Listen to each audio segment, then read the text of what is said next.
Hello everyone and welcome back to another new guide. We're going to start with some Rune Factory 5 this time. So we'll cover tips and tricks this time and then we'll get into more detailed guides in another videos.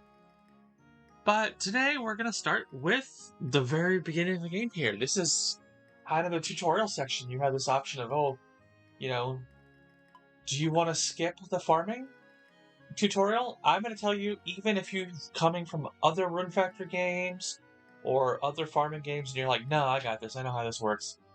Because it is very similar, in some ways, at least at the basic level, to something like Stardew Valley, Story of Seasons, and all that. But I'm going to recommend you do not skip this. The reason for that is, during the course of your tutorial here, if you do not skip this, you will get 18 different turnip seeds.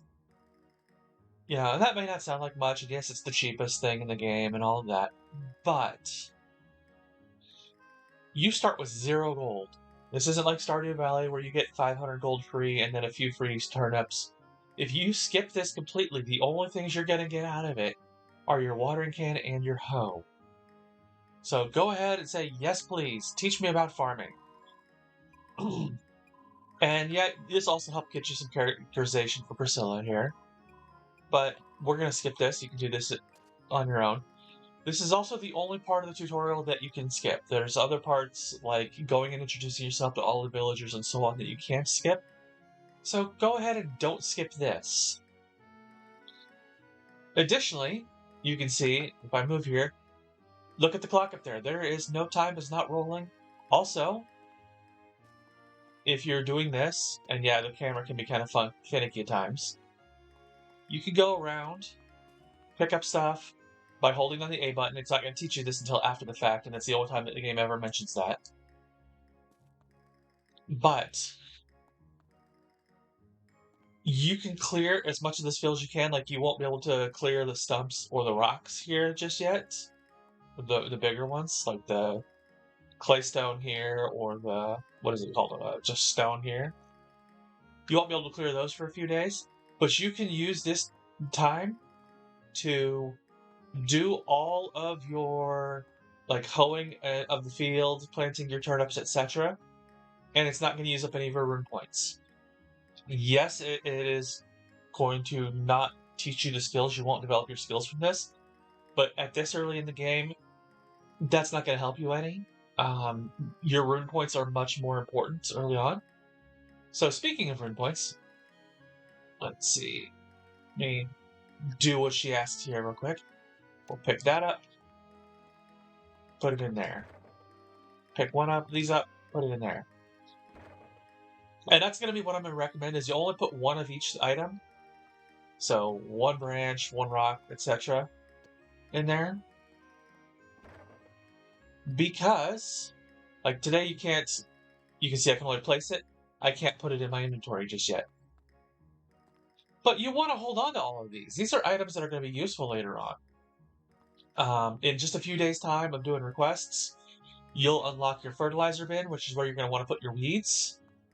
These wilted ones here, the withered grass, you're going to want to hold on to those as well, because they get used in a lot of, like, fertilizer recipes as well. So things like your Formula A and so on, so when you get into the crafting side of things, that's useful for things you can do to improve your crops in your fields. You'll have, like, these medicinal herbs here. We'll pick that one up in this. Also used with chemistry to make medicines and the like. Same with, let's see if we got some over here. Green grass. Yep, one of those. And there's also one called an antidote herb, which is used for curing poison if you get poisoned and all that. So my recommendation is, okay, just come in here. We've thrown one stick in there. We've thrown all the others. Just pick all these up. And keep holding A, because you got to kind of get finicky with these ones on the field. Put it down. You're going to want to save the branches, as well as these stone rocks here, because once you get your axe and your hammer, respectively, you can chop them or hit them to get lumber and material stone. So everything on this field that seems like trash, has a use, and that's kind of my next tip for the game, is don't throw stuff away. I mean, you can sell it if you really need to clear up space, but everything has a use in this game, and I'll get back to that a little later when we could talk about, like, some of the specifics, but even your failures in crafting have uses. And some of them are really good uses, if you know how to use them. So we'll get to that, but yes, as you can see, we're gonna, right there, boom, she's gonna teach you this. We'll skip on this, and she's talking about how you can throw stuff. Throwing is a skill, you'll want to do it.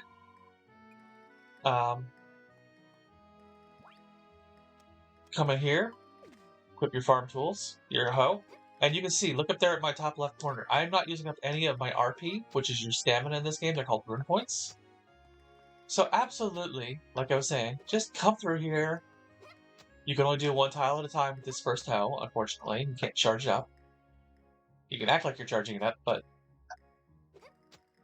you can see, just go through here. Saving your RP this early in the game is super important because you don't have a lot. I probably have maybe 50 hit points and rune points at the start. Like, during the course of your tutorializing and all that, you'll get your first sea crest, which will bump your hit points up to like 300. But until then, you're going to be really low, double digits on your hit points. Your rune points are going to be low, so saving, especially your rune points, is going to be really useful early on until you've built up more. One of the things about Rune Factory, and a lot of other games as well, like Persona 5 has this kind of issue as well, where the beginning is actually harder than the end game in a lot of ways. Because, well, you don't have the resources available that you pick up later in the game. And in the case of Rune Factory, it's not only crafting better here, but it's developing your skills to get better, pools for your hit points, rune points, etc. Because you will get tired really quick in this game. Early on. Just, watering your fields, hoeing your fields, whatever. So, boom.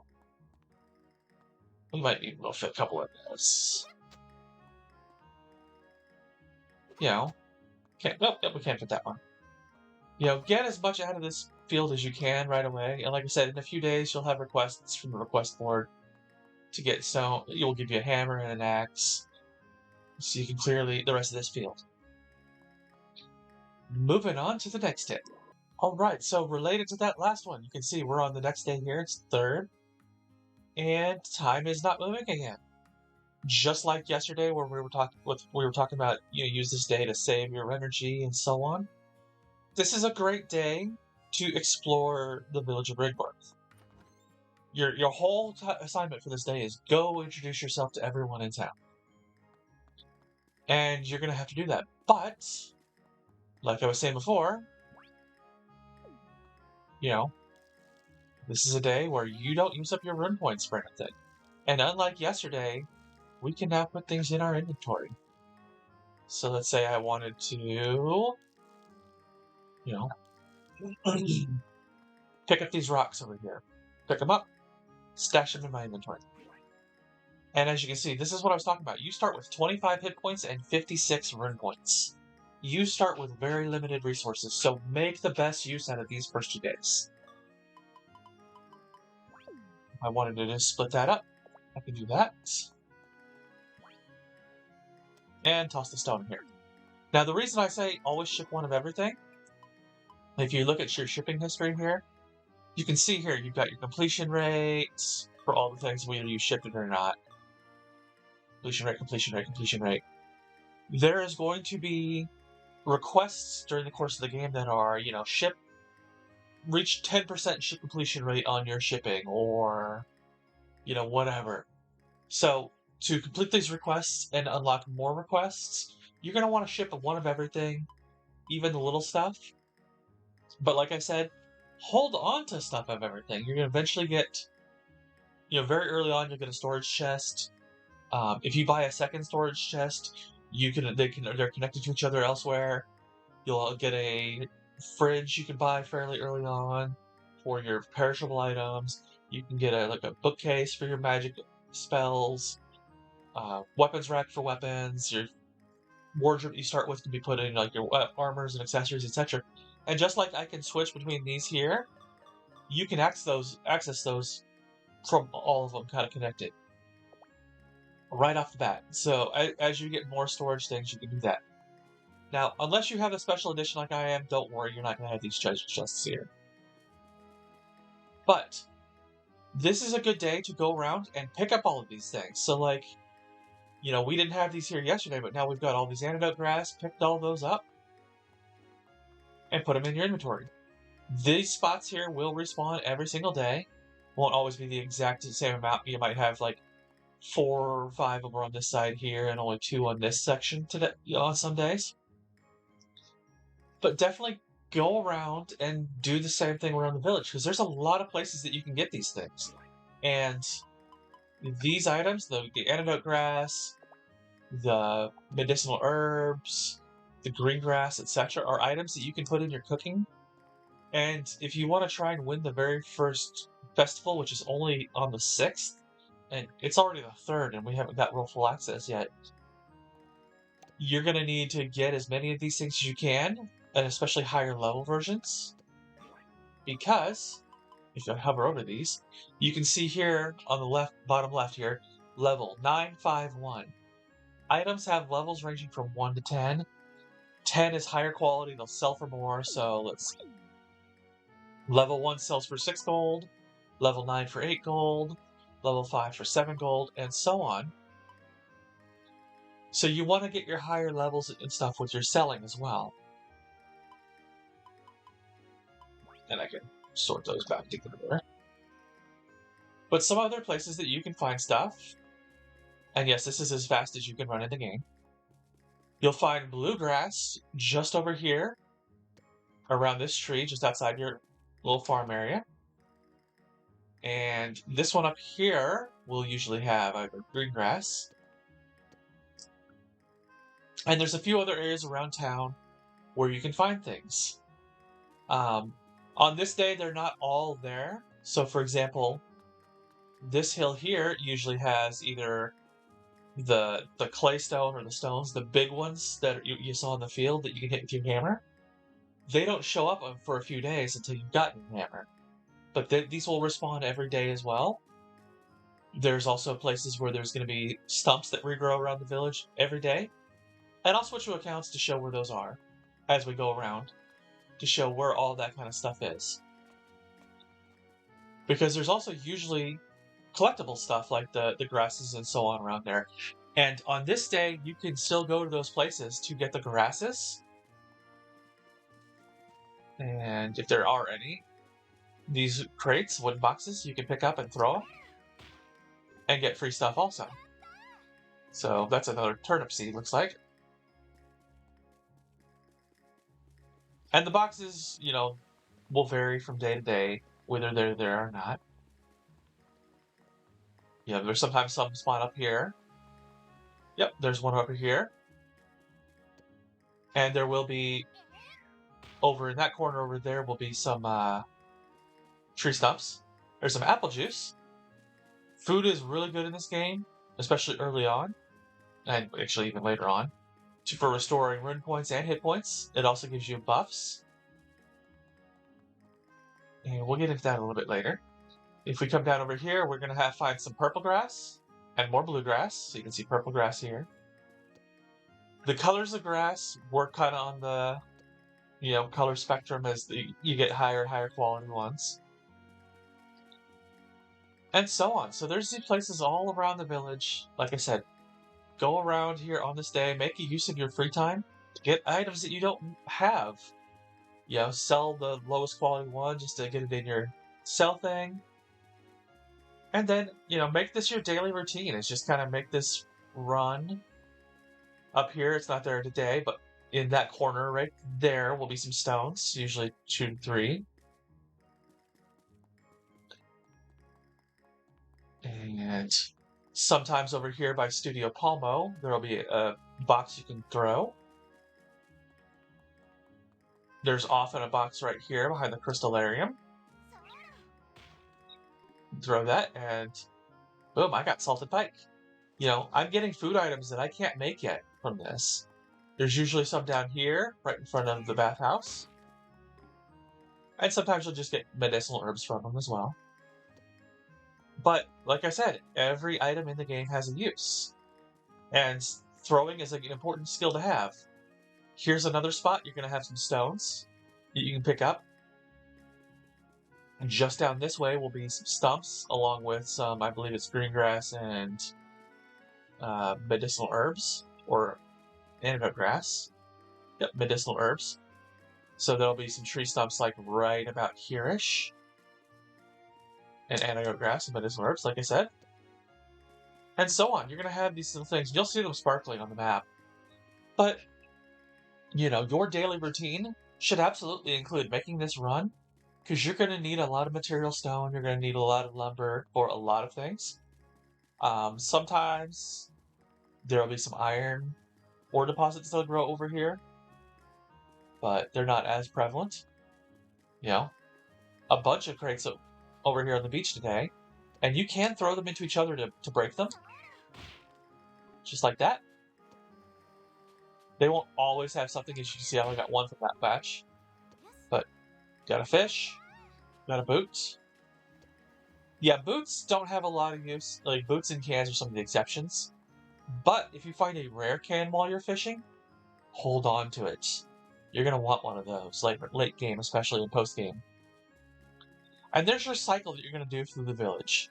And you can see, my time hasn't changed. I can go back and I can go farm some more. Time is not shifting. My rune points haven't been used up at all. But you're going to make your loop. You'll start over here at your farm. Once you get your hammer, you can come down here as you're picking up stuff over here and here. And you can do it as just like a counterclockwise. Come down this way. Check over here for the iron if it's there. Get the some stones over here. Check your boxes. Stones, stumps. There's stumps up here where we saw the blue and the purple grass. And these, like I said, these will respawn every day. Especially once you start getting upgrades to your tools. So, once you get your iron hammer and up, there's a chance when you're hitting the stones that you'll get an energy orb. So you can restore your energy, and the chances that increase as you get better and better hammers. So, platinum hammer, it happens pretty frequently. So you'll end up where you're constantly having your RP. So don't neglect that. It won't, even on other days, like once you get past this day, you'll start actually using up your rune points on day 4.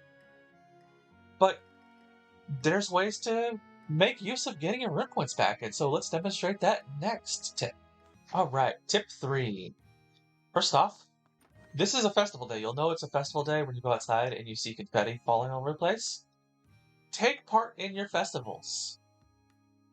I won't demonstrate it on here, but festivals will help you raise your relationship points with all the villagers, as well as your seed points, which will be useful. The tutorial will teach you about those. But that's what the confetti here is. But I wanted to kind of demonstrate something here. So, let's go in here, and I'll water my crops real quick. And you can see I'm not using up a lot of rune points just yet, but I am using up a little here. Because this is the stream file, I'm only level 6. But you can see I've got much more hit points and rune points. The hit points are because of this seed crest. If I take that off,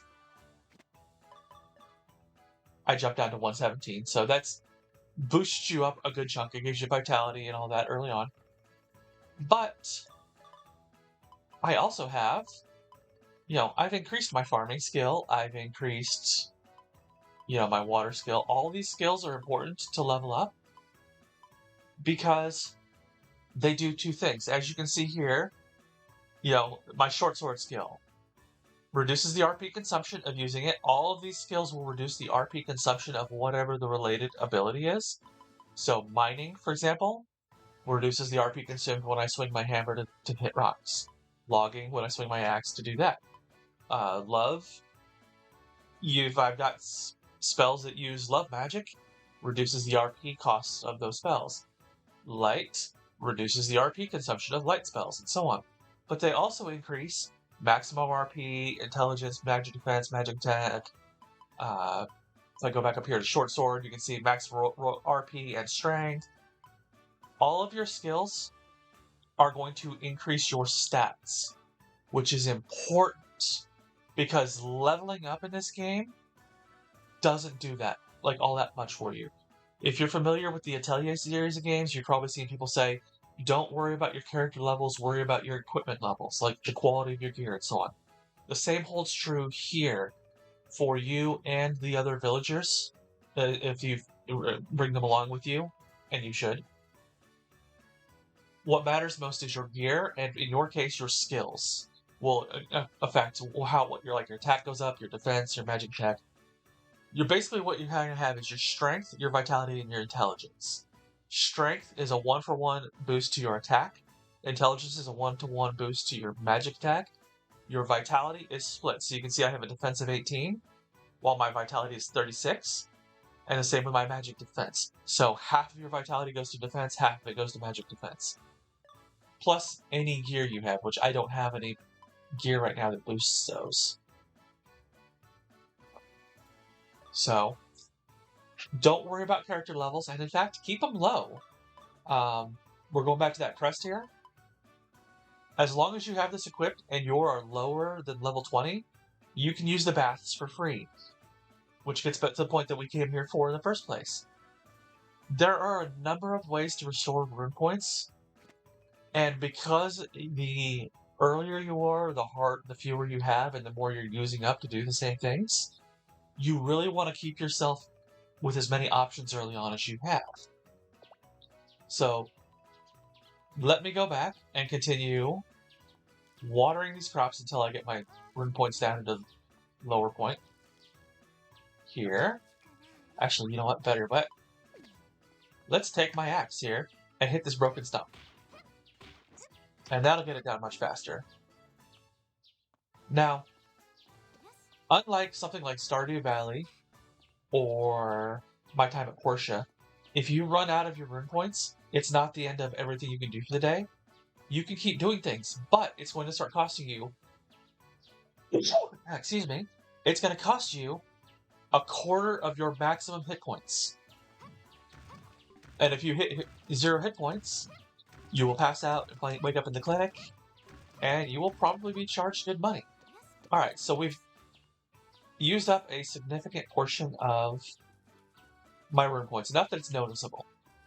One of the things you can do very early on, and at any point, is you can just stand in place, and your rune points will regenerate. So, 107, give it a couple seconds, I just sit here and talk for a moment. 111, didn't do anything, but time is still passing as I'm doing that. What you can do is you can talk to someone. As long as you're here in the dialogue tree like this, your time is not passing in-game, but you're still considered to be standing. So, you can go regenerate your rune points just sitting here and doing this. And especially early on, it doesn't take very long. By the time you're level 20 or so, you might be like, okay, I'm going to set this like this, and I'm going to go go to the bathroom, make a snack, etc. And you can come back, 10 minutes later, and you'll be 5-10 minutes later, and you'll have regenerated your rune points all that way. So this is one free way to do this. Another good way to do that, as I was mentioning, is you go to the bathhouse. If you're familiar with other Rune Factory games, the bathhouse in this one is not as available, especially compared to 4. In 4, you had 2 different people who were operating the bathhouse, and there was usually at least one of them in the bathhouse at all times. In here, Murakumo is in there, but he'll unless he's standing up front near the desk, you can't take a bath. So he'll be in his room having lunch in the middle of the day, or he'll go spend a couple hours up having a bath of his own, and so on. And especially if you're a female character, you can't get into the male baths to say, hey, I need a bath. But as I understand it, even male characters can't talk to him at that point, and he won't have the I want to take a bath, the menu that pops up. He'll just talk to you as if you just can't say, hey, I wanted to chat. But once you hit level 20, or if you're not having this seal equipped. Like, you get 5 free baths, your first 5 are free, no matter what. After that, if you are below level 20 and you're wearing that crest that I was talking about earlier, you can continue getting free baths. After that, they cost about 500 gold each, which honestly is not that much. It sounds like a lot. You're like, oh my god, 500 gold. I didn't start it with anything. But you'll make 500 gold very fast in the game. Just the turnips that you get from doing the farming tutorial, they only cost 10 gold per seed, but then they sell at level 1 for, I think it's about 36 gold each. Might be 48. And in fact, we can go check that. But here, we'll do this. And you can see, boom, my rune points restored. My health did not. And my health is only down because I took the crest off and then put it back on. But I have turnips over here. And they are level 1 turnips. And you can get multiple turnips per harvest. Yeah, these sell for 30 gold each. So, you know, with the earlier example, I saved 180 gold. And now I'm getting, what is that, 360, 540? I'm going to make 540. Actually, more than 540 because I get 2 per harvest. I believe. Yeah. And if this was a good turnip week, I would have been getting 3 per. Which I can't demonstrate that here, but one of the things she'll talk to when you talk to Livia is she'll tell you the forecast report. It is bugged. And I'll get to that here in a little bit. I'll should demonstrate that with a different playthrough where it's available. But basically, she'll say, this is what this week's is. That one is accurate. But then she'll say the next week's one, and that one, it's bugged that it's going to stay the same as what the current week's is. So that's not always going to be. That's not actually going to be the case most of the time. It's actually going to change from week to week. But if this was a good turnip week, I would have been pulling 3 turnips out of pop instead of 2. So that would have been, 90 gold per seed. So these add up real quick. Your money, you get money fast, and you can level up the seeds on these, and we'll get to that more in a farming guide. But yeah, that is that tip. But yeah, so talking to them, eating food. Let me pop one of these open. If I eat food, this will also restore both health and rune points. Boom. And you see now I have this apple icon here on my portrait. Well, eating is a skill in the game. There are skills, yes, for eating, sleeping, walking, searching, cooking. There's also one for bathing, but I don't think we've done that on this playthrough yet. For the stream. Nope. But these are important. These are the ones that are going to max all your stats. You can see hit points, rune points, strength, intelligence, vitality. Sleeping. Hit points slightly increases rune points, strength, intelligence, vitality. Walking. Max hit points, rune points, vitality. Bathing. Same kind of things. All of your stats are going to be improved by all these little skills. But if I eat another thing, I won't, because I have that apple icon on there. That apple icon indicates 2 things. One, if I ate something that has a buff item on it, or a buff effect on it, like, let's see. These do not have a buff item today. Yeah, nope, yeah, these do. These have a +2 intelligence. So, as long as that apple icon is there, I'm getting my buff from that. I've got +2 intelligence. It also means that any eating that I do while that apple's there, I'm not going to get the eating experience from it. So, to demonstrate, we are at level 5 and 6%. Oh, monkey. Eat another one of these.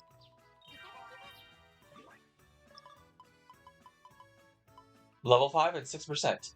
I did not gain any skill points from that.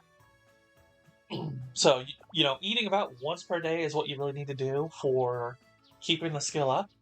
And you can very quickly eat a lot. I mean, you can see here I've got some pickled turnips. This is one that I made for the festival for today, and this is just a generic one. You get a cooking table really quick and fast and early. by going to Studio Palmo. So let's go demonstrate that. Oh, and I picked those up. And you'll get your first cooking table for free, and you can very quickly cook those turnips and turn them around. And, you know, those turnips sell for 30 each. One of these at level 1 sells for 48. So you're leveling up your cooking skills, your farming skills, and so on. And yeah, as you can see that, yep, yes, yep, gain my level, and you're getting skill levels real fast early on. But when you first come up here to talk to Palmo, after day 4, or on day 4 at the earliest, I can't get in there today because it's the festival day. Or maybe it's just the hours aren't open yet. Yeah. There'll be a, like, just inside the corner here, like, if we go in here, like, if I come in here and this is the door, right over here, just inside the door, will be a little raised platform, very similar to the one that's in my room. So let's go to my room. You'll have these raised platforms in there that your furniture, just like this one, like when you start here, your wardrobe is on here. If there's something on this item, you can't have furniture shipped there.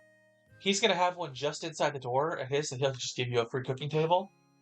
Yeah, my first playthrough, I didn't realize that was there, and it took me forever to pick it up and move it so I could buy my furniture. Same thing with my wardrobe was still sitting on this one. But you'll get a free cooking table, which is this right here. You'll get recipe bread, and you can cook simple things from it. You take the rice. One of your requests will be go buy some rice, make onigiri. You turn your turnips into pickled turnips, and so on. And just like I was saying before, you can take some of these higher level items, you know, and pop them in there.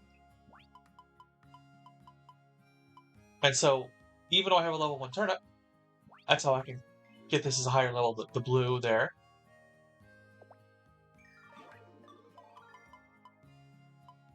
And that was a level 6 one. This one's a level 4 that I just made. It also heals poison. It has additional benefits, because here's the default one. Let's sort through these. Put these out here so you can see. 280 hit points, 516. Same with rune points. These both heal poison. More strength, vitality boosts, intelligence boosts, etc. Because your level of your is going to affect it, but also the effects of the items you put on it are also going to affect it. So there's another way to make money, you know. And you can see this sells for 48, 67. I wouldn't do your like level 10 stuff just to get a couple extra levels on it with early stuff like this. But go for it. And we'll get to that more in a crafting guide. But here, let's do some more cooking here to demonstrate what I was talking about with the using up all your rune points. Oh, I can't do that. Yeah, if you use up your rune points, it'll eat up your health. With crafting, actually, let's talk here. You can see as I add items, now this one's going to cost, I have high enough skill level that this does cost basically nothing. It has 10 rune points. If I were to try to make pickled turnips here, you know, I can't do it right now, but trying to up it would, because it's a higher level, would cost more rune points and so on. If at any point the rune point cost here exceeds your maximum rune points, so if I, like, it got to 168 rune point cost, you're going to automatically fail. So keep that in mind. You may want to fail sometimes. Which, let's switch over to another playthrough and show some examples of what I was talking about with what failed stuff can be useful for. Alright, so here we are on my post-game playthrough, and yeah, I've got characters calling me. Let's take a look at some of the things you can get for failing stuff. So I'm going to come in here and make an accessory that is higher tier than I can make right now. Actually, it's right at about what I could make it if I had the ingredients. But I'm going to screw up that and get some scrap metal and scrap metal plus. I'll put some scrap metal in there. Scrap metal doesn't have the greatest amount of uses, and you can even see putting into an item gives you -2 defense. But if I craft it all together, And I'll craft a whole bunch of these to help demonstrate what I was talking about crafting. 54. Used up that. Failure. Now, if I repeat that, when I go in here, you can see I mostly got more scrap metal back, but I got some scrap metal plus. Not only does this give a boost to defense, but when you use it and add it into a weapon with upgrading, it causes your weapon to only do 1 damage. Now, you may think, whoa, whoa, whoa, whoa, why would I want to do that? But there are exactly 2 reasons you would want to do this. 1, there are certain enemies, particularly very late game, that have very low hit points, only about 4 or 5 hit points. But they drop really good items that double or that will multiply the effect of the last item that you upgraded a tool with. So let's say I want to upgrade, put some iron in there. Or better yet, let's come down here and do orichalcum. Let's say I use an orichalcum in my armor, and then I want to use one of these 2 items. They're called double seal and tenfold seal, I believe they're called. The name says it all. A double seal will multiply the effects of the last item I put in, so like the orichalcum here, by 2. The tenfold steel will act as if I put 10 of the orichalcum in for that item slot. And because things in crafting have diminishing returns, those are really great to have. But another reason that you might want to have this as doing +1 damage is you put it onto a weapon that has a love element as its attack, like you use the love crystal. Well, hitting monsters with love element weapons helps increase your chance of taming them. So you don't want to kill it, so you just smack it around a little bit with the love weapon. That's one example of things. And as you just saw, like I went from level 92 to 93. Let's repeat this here again and watch how much. This is my best recipe in here. I'm at 93 and 10% on my crafting here. So let's make another 50 or 49, 45, whatever. I jumped up 16% on my crafting skill. I'm not wasting materials because these are items that I already have a bunch of. So this is a fast way to level your crafting skills.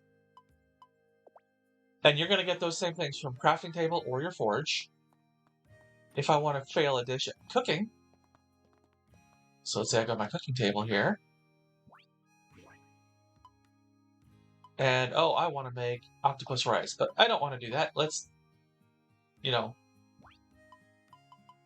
just throw in more scrap metal. Something that would not be edible, or I don't put in the right items for it. I'm going to get failed dishes. And you saw I took a bunch of my health from there.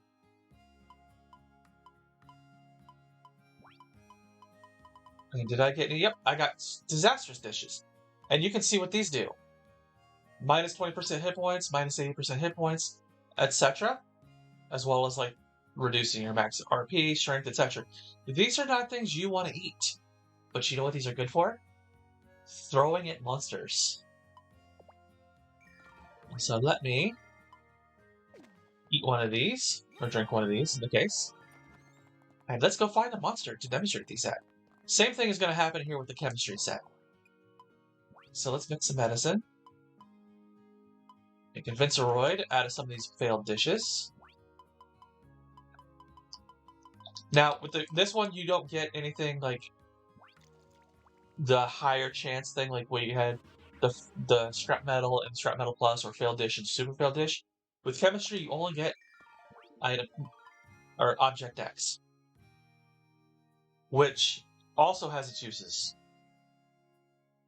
Which you can use these for, just like the failed dishes, you can use this to throw at enemies and give them all of these status elements: poison, seal, paralysis, sleep, fatigue, and sick.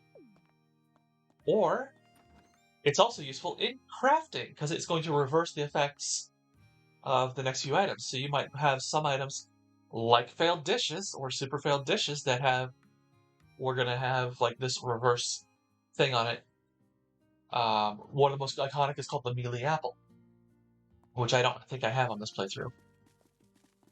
But I could get tonight, since it is a star festival, or a meteor shower. But let's go find enemies over here. Post-game dungeon. And I'm going to throw some stuff at them.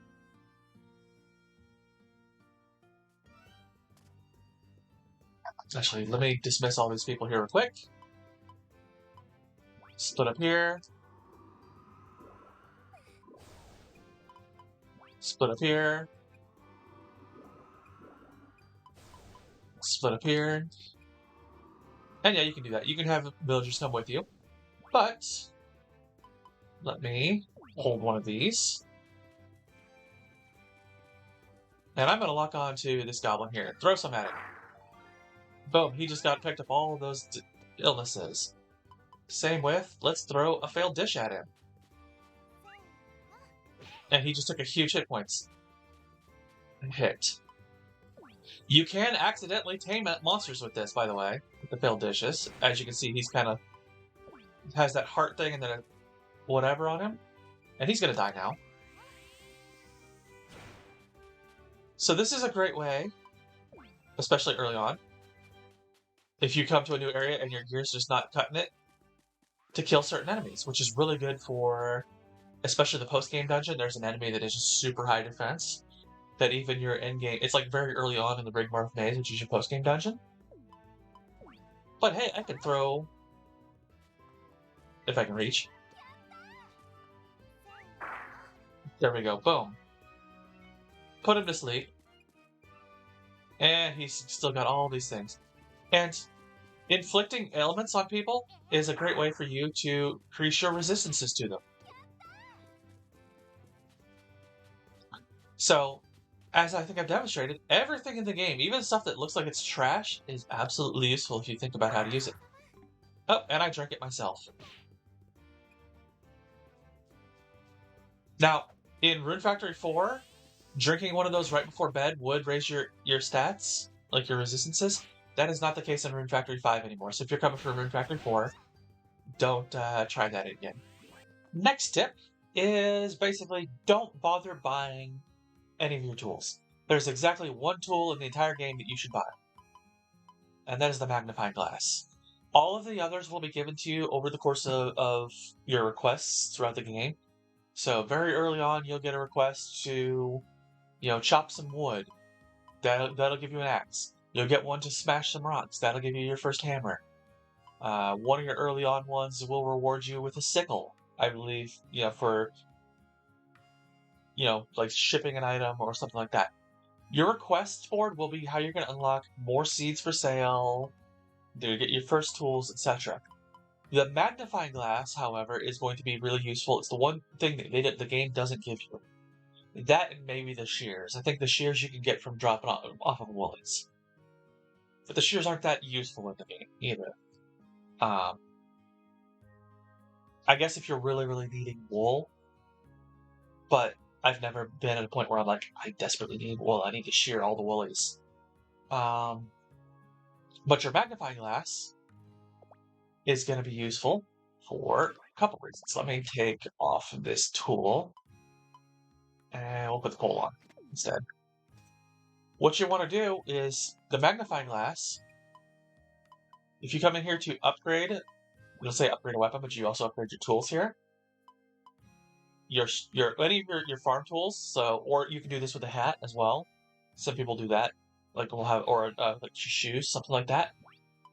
If you upgrade something that you have equipped with a magnifying glass, you will then get, when you have that item equipped and you're out in your fields, you'll get more information. So the magnifying glass, you can't. The game doesn't just give you one. So you'll want to buy at least one, and it's kind of expensive early on. It's about 2,000 gold, I believe. If you buy things on Fridays, they are 10% off all stores. So absolutely, for those pricier things that you can only buy, like the magnifying glass, like rice and flour, Fridays are your best day to go shopping. But let me equip this. And now you saw earlier I didn't have that, but now I have this box here on the right that gives me all the information about both my crop and the soil itself.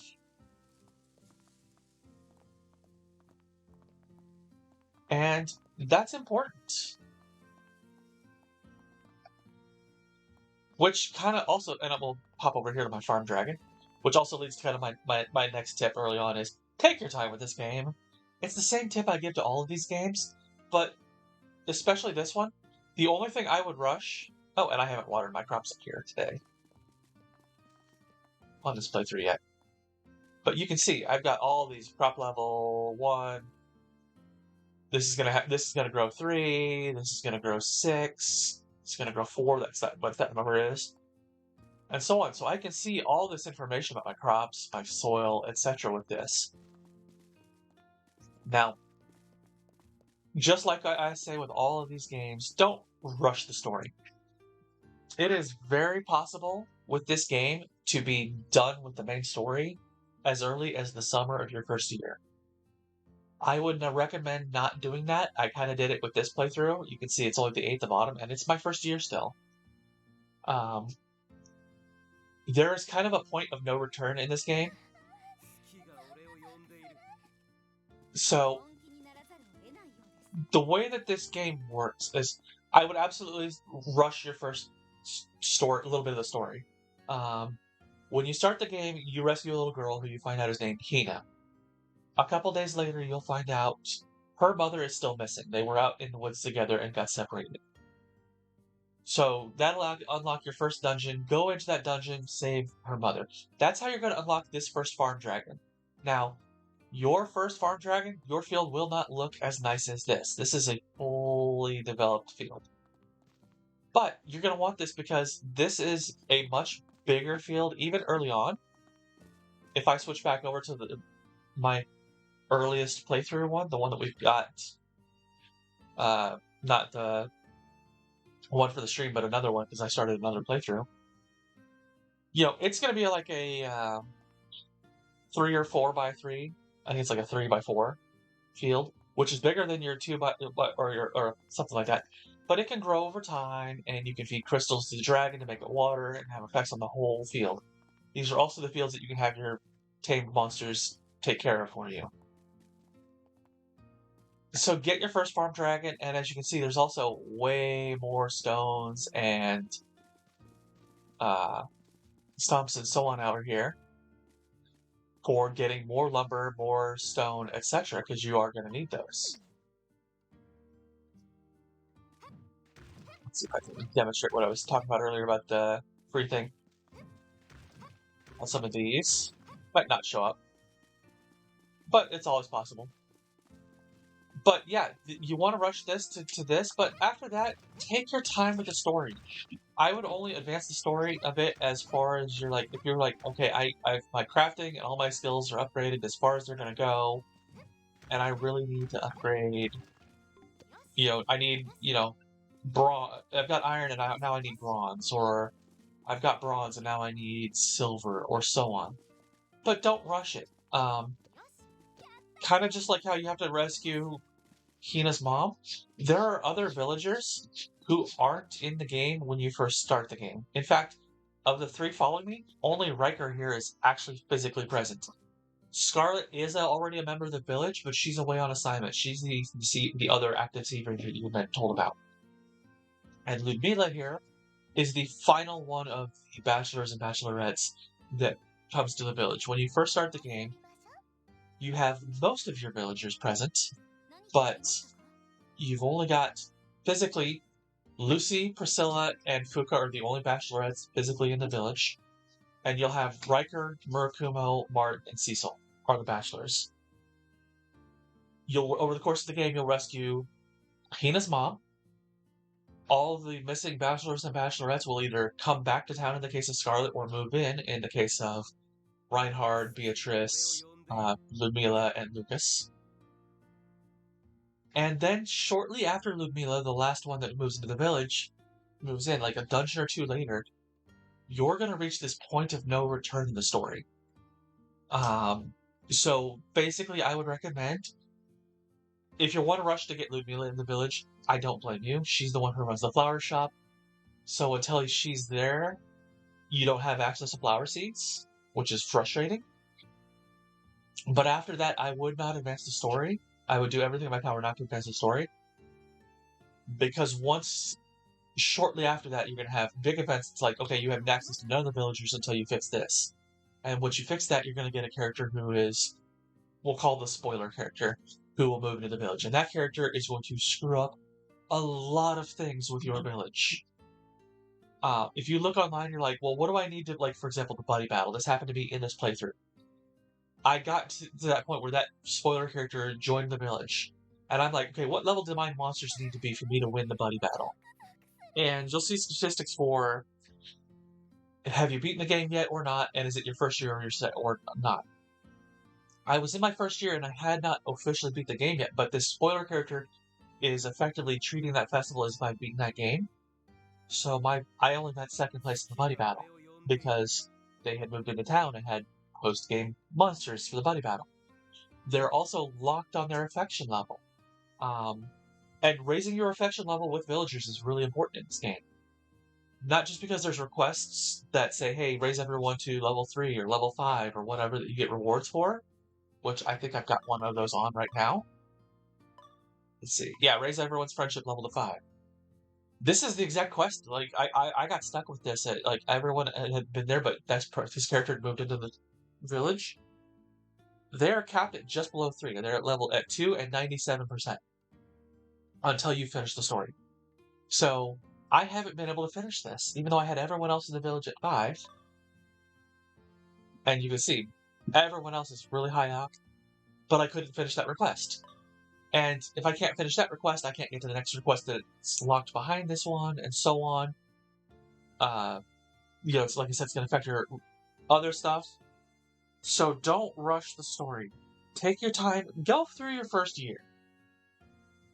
Enjoy this game. And speaking of time, if you're one of those players who's like, I love, Stardew Valley, but I can't play it. I get too stressed out because of the time limits. You like watching other people play it, but you don't like. I get anxious trying to play it myself. This game is perfect for you. Time works very differently in Rune Factory compared to something like Stardew or Porsche. In most of these farming sim type games, whether they're RPG hybrids or not, what you'll have is a traditional 7-day week, either Monday through Sunday or Sunday through Saturday, with 4 weeks to each season, so 28-day seasons. And your average day is going to be like wake up at 6 a.m. and then pass out somewhere about 2, 3 in the morning. And the time, like real time, if you just wake up and you stay right next to your bed, that whole day is going to run something between 15 and 20 minutes. Rune Factory is going to mess with that if that's what you're used to. There is no pass out time in, I know for a fact, 4 and 5. I think there might be one in earlier games, or maybe it just affects what you're like if you go to bed past a certain time, you wake up with less energy for 1. But you can wake up Monday morning at 6 a.m. and still be awake the following Monday morning at 6 a.m. It never fainted, it never passed out, nothing. That's not recommended because in addition to the fact that you're not going to be raising your sleep skill, you will develop the fatigue ailment, which is going to cause everything to cost more rune points, and eventually you can catch a cold, which is going to start draining your rune points. So you don't want to stay up, but there's going to be times like we talked about it here. It's a starfall day. It's a meteor shower. This is a unique weather pattern that there's late night, middle of the night. There is a certain enemy that will spawn only on this day. Like this is the only day of the year, or if I get these meteor showers, this is the very first one that's happened this entire playthrough that will spawn. And you want to hit that enemy up and cause it to farm it for the melee apples, which I talked about earlier, combined with Object X's, will make your weapons do really great boosts. I don't have one on this playthrough, and I've saved over my last playthrough where I did have the melee apples. But it's a really good item for improving your weapons. We'll just leave it at that. But you're going to want to stay up all night long, because once the next day rolls over and the meteor showers are done, that's it. That monster's gone. But additionally, like with Portia and Sandrock and all that, if you go to bed past a certain time, you don't have passed out, but you'll still wake up with less energy the next day. Same thing with Stardew. That does not happen here. I can go to bed at 5:45 in the morning, wake up 15 minutes later, and be fully restored, the same as if I went to bed at 2 in the morning, 2 o'clock in the afternoon. And I will gain the same amount of sleep experience. And the days in Rune Factory are longer than the others. Let's go with the Stardew Valley example. You pass out at 2 a.m. You wake up at 6 a.m. You pass out at 2 a.m. That day is basically 20 hours and takes 15 real world minutes. Rune Factory 4, you do that exact same thing, the 6 a.m. to 2 a.m. That is 20 real world minutes. So you're already getting 5 extra minutes in your day. And if you do the same amount of thing, plus the extra 4 hours, because in Rune Factory 4, it's 1 minute, real world minute to each in-game hour. Rune Factory 5, you can see here, it is not going 1 minute per 1 second. It doubled it down. So an in-game day, 24 hours, is 48 real world minutes if I'm not doing anything like talking to villagers, going in my crafting, and so on. And some people complain that that's too long of a day, and that's part of why you can kind of rush the story. But take your time. You got that loop I was talking about. We'll go do it here on this playthrough, on this one here, and demonstrate. Hey, I've got my stones here and all that I can pick up, and those will respawn over time. I can come over here and break these stones every day. And let's see if I can get it by smacking that to show what I was talking about earlier, because I'm at the platinum tier, and it is not wanting to cooperate. Sometimes I can get 2 or 3 of them to pop on the same thing. But, you see, I'm not using up a lot of energy on this. I'm probably using 1 rune point per smack. So we'll demonstrate that here in a minute.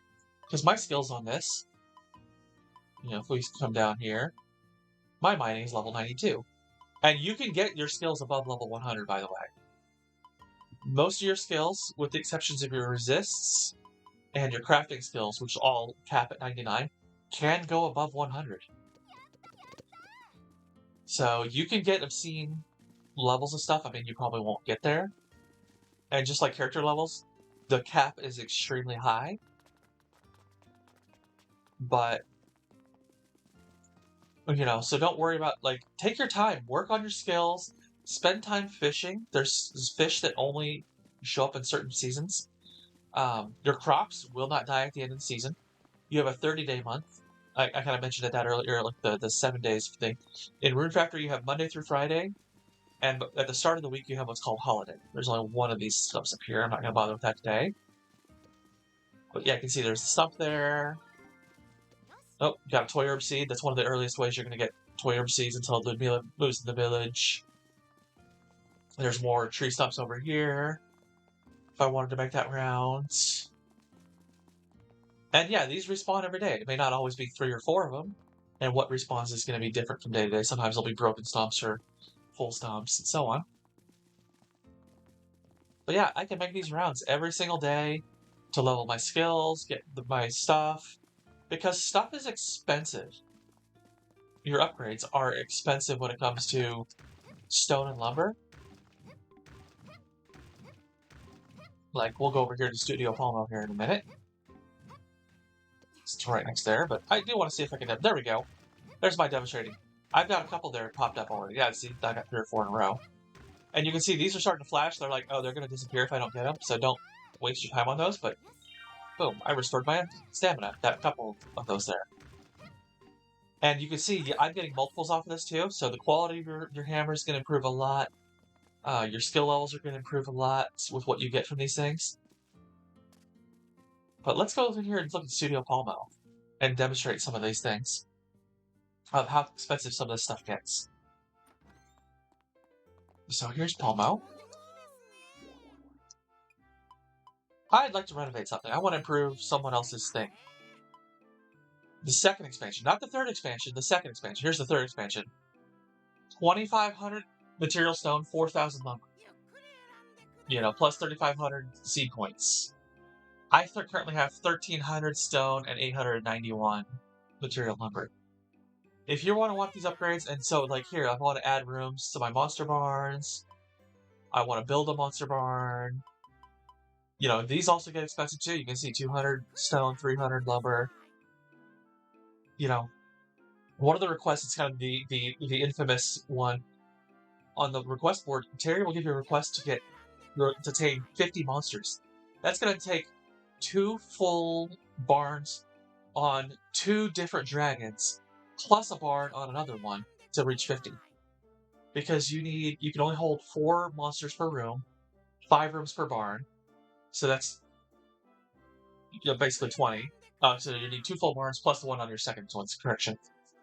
But yeah, you're gonna need 50 monsters to get that tame. To complete that one request. So take your time, do your loops, get your stone, get your lumber every day. And there's other expensive stuff. If you want to get a separate house from Sea headquarters, that's going to require, I think, 3,000 of each. So absolutely, do your loops. We could see they weren't there earlier, but we can see here, there's some stone. These aren't great ones. They're clay stone, but I'll break them. That's going to get me a minimum of 9 material stone across those. Because I have a really great stone hammer, I might get doubles on some of those. That's not 100% either. There'll be, down here, you can see those tree stumps there. Looks like 2 full stumps and a broken one.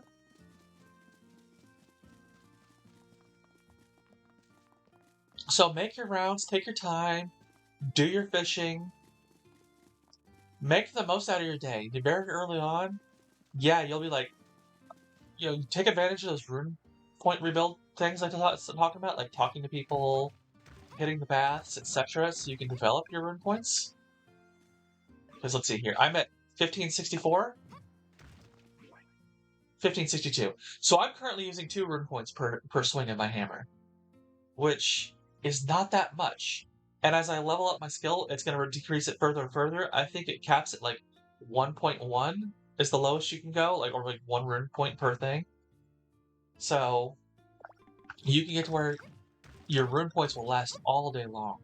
And especially with mining, because of the restoration, you want to do that. So yes, rush the Misasagi in the first dungeon, because that'll get you better access to iron.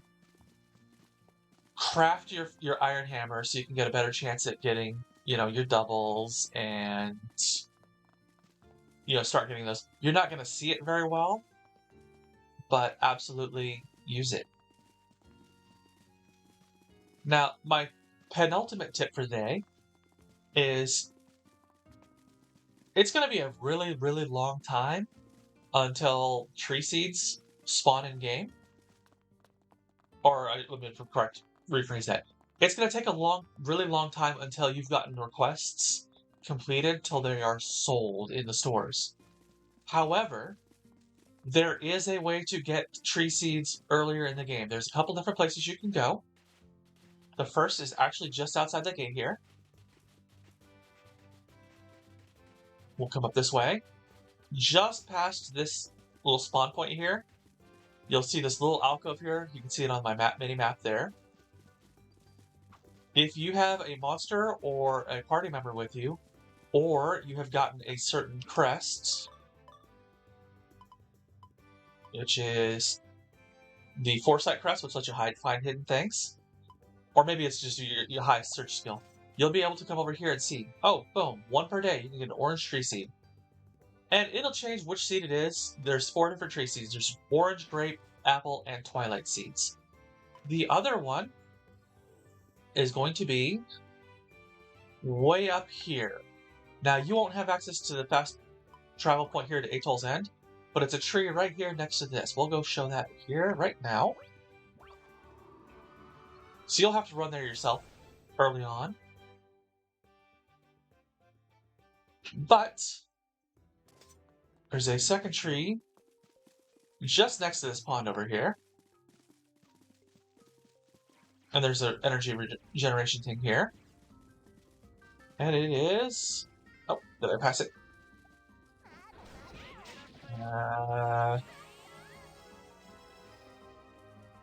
Okay, let's kill this gate and everything here real quick. So that my party members aren't... There it is, Twinkle Seed, right there. So Twinkle Seed is... It's a tree that you can hit with your axe to get lumber from.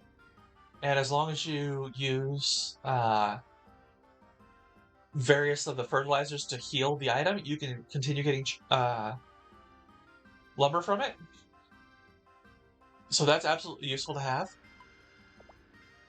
And that's what my farm is out here. Like, you saw that I moved my crops to the farm dragon. What I have out here on this field here is my trees, because they take forever to grow.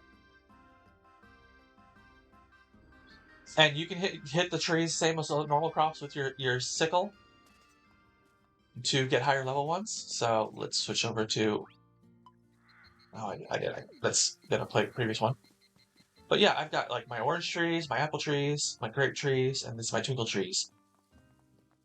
So yeah, absolutely. Get those early on, because you're going to need apples and oranges, especially for certain medicine things at the chemistry station that can then get turned into like sweet powder and sour drops and so on for cooking. You're going to want all of them anyways for cooking. The twinkle trees are just a good source of lumber. I haven't confirmed yet. That's one of the things I want to do in this playthrough. Is in Rune Factory 4, there was I forget what it's called. There was an item that you could get specifically from the twinkle trees of hitting it with your axe. And I want to see if that's still here, because it was a really good item. But we'll get to that in a later video. And that is it for today. I kind of talked about already the take your time. You know, how everything is a little bit different in here. Your grids are 2x2. You know, like if you're used to Stardew Valley, like you do one thing, and you can do a 3x3 grid to get giant crops. These are all 2x2 grids. You can see, like, this is a 2x2 grid for a tree. This is a 2x2 grid. And these are the ones that, like, if you combine them with, use Giantizer, that's how you get your giant crops in this one. So, you know, things are a little bit different from other games, but still mostly the same, aside from the time. Time is absolutely going to play differently here. You know, like I said, 48 minutes real world for a 24-hour in-game day. And a 30-day calendar. These are called holidays, they're not called Sundays. And the circled ones are festivals, obviously. And there's the birthday I chose for this playthrough. But yeah, you can see everyone's got their birthdays. There's still festivals and events that make these kind of games real popular with people. A lot of days. You're going to get 5 weeks to each season. So that's going to give you 5 chances on Fridays to get your 10% off discounts. Which today is Monday, so I can't demonstrate that on this playthrough. But it's across the board. Everyone's got them. Whether that's Ludmilla once you get her flower shop, the general store, whatever. All the stores will have a 10% discount. So those are great days to go bulk buy stuff, or buy stuff that you can only buy from the store that, like, you can't craft yourself or whatever. So the magnifying glass costs 2,000. Rice, chocolate, the various cooking material ingredients that you can only buy from the general store. Buy those on your Fridays.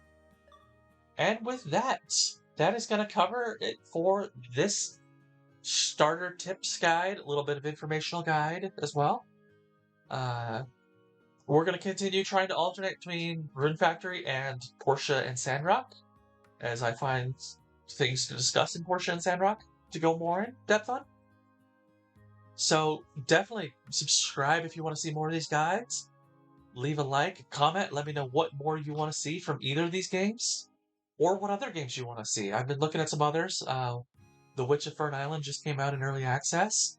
I was looking at it to see if it kind of fits the channel here, and it kind of does, but kind of doesn't. It's closer to Stardew, in that it's more of a farming sim with a little bit of RPG elements. But if you want to see something like that, let me know. And I will catch you guys next time. See ya!